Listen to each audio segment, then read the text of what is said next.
Hey everybody, welcome to today's edition of the Daily Market Commentary. I am your host, Chuck Fulkerson. Hope everybody had a great trading day.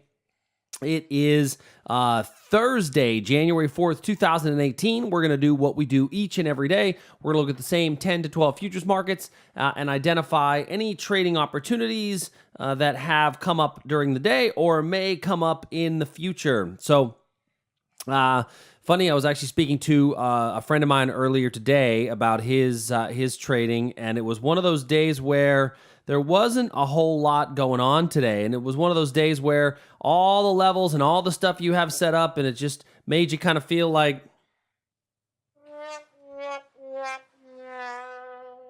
yep, one of those days where you just get a little sad trombone. Because every level I have set up, nothing came in. We got one breakout that occurred, but really nothing came into the levels. It was just not a whole lot of movement going on today. So good if you're selling options, not so good if you need price to move. So looking here at the ES on the S&P, we did get a little bit of a bump higher, and then it just chopped around for most of the day. I think we could get a little reversal opportunity somewhere down in here. I'm not going to put any new lines on that as of yet. I'm going to leave it kind of as it is. Where I'm not a huge fan of this area. If you're a very small time frame trader, you might take advantage of some of this down here as a potential reversal point. I'm still not. I'm going to leave that be. The Nasdaq area is a bit closer and giving us a better entry. So I'm going to leave this area here in the Nasdaq. Still not shorting any of these levels when we're right up near these all-time highs. Crude oil. So crude oil, we are at above our $60 a barrel area. Today just chopped around, did not come into our level. So once again, a whole lot of nothing going on. Gold, let's talk about gold for just a minute. Gold had we had this one wick down right in here. And on our daily time period, our candle-to-candle style of trading, it was our first lower low. So it stops us out of the trade.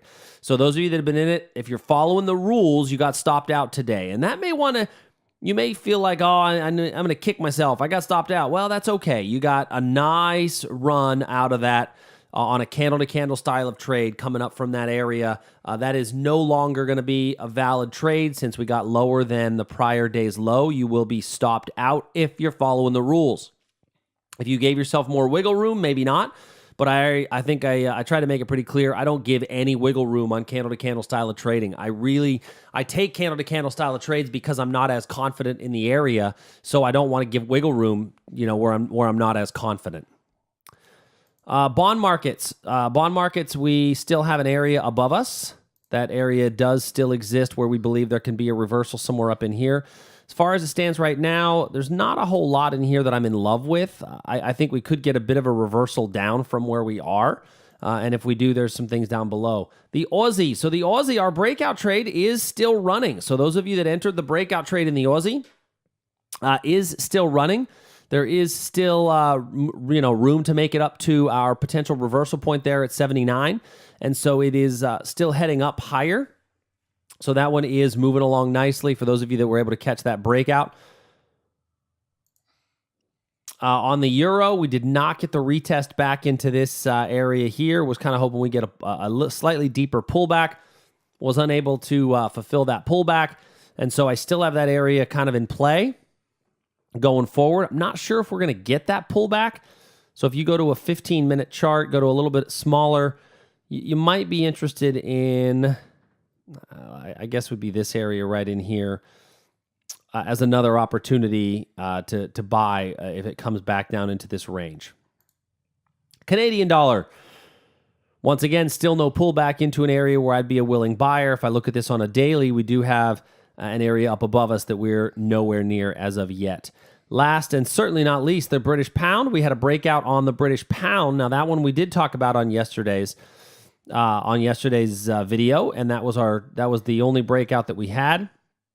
Remember, on these triangles, you can break out one direction or the other, and this one broke out to the up and has continued to run really from that range. That could break out one way or the other. I genuinely felt it was going to break out to the downside, but that's why we don't have an opinion, right? Don't have an opinion and don't hold ourselves to it. And then all of a sudden, we got to break out the other direction, and we've run up from there. Now, this could be, we are coming into a potential reversal point. I don't like the way we've come into this reversal point, so I'm going to leave this thing be, but we did get a little breakout to the upside here. So on those descending triangles, it doesn't always break out to the downside. Matter of fact, I think there's a website, I think it's called chartpatterns.com, where they talk about a descending triangle that breaks out to the upside is actually a higher probability pattern, if I recall correctly, and don't quote me on that. But that's kind of what we had there in the British pound. And then the Japanese yen, still in between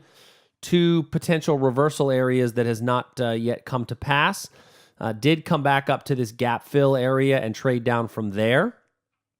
So looking at that, I don't really have any major areas to look at the moment. So this is really a good week to be an options trader. I know for some of you selling premium right now, there's not a whole lot of money in that, but it is not a bad idea to be looking at options while we're kind of in this chop phase between some areas.